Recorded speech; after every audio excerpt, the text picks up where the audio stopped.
From Mashamba West and surrounds. Now, size-wise, this is a hand-sized specimen. It's a pretty large, lovely formation of the malachites on here. What is of interest to me here, and I haven't quite figured out what this is, are these little crystals sitting on top of the malachite.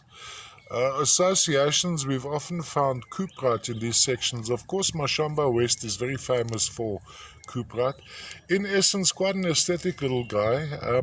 When we look into this pocket, for instance, now, this is what happens when with malachite. Often there's total overexposure. I've now found a way around it, as you can see. That's pretty accurate from a color point of view.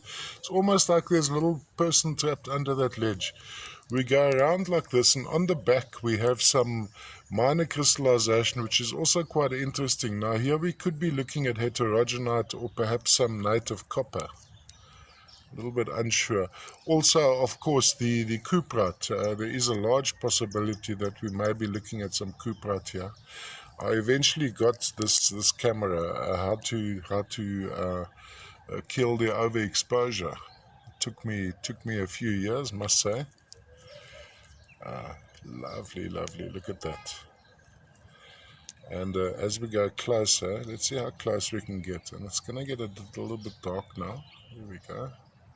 Of course, malachite being this lovely rich dark green, and there's almost a little satiny effect to a large section of the specimen.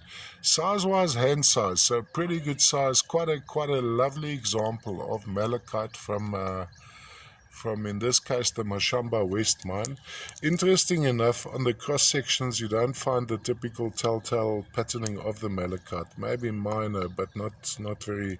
You'll have a lot of these malachite ashtrays, etc. This is a more solid, it doesn't have the patterning in this malachite.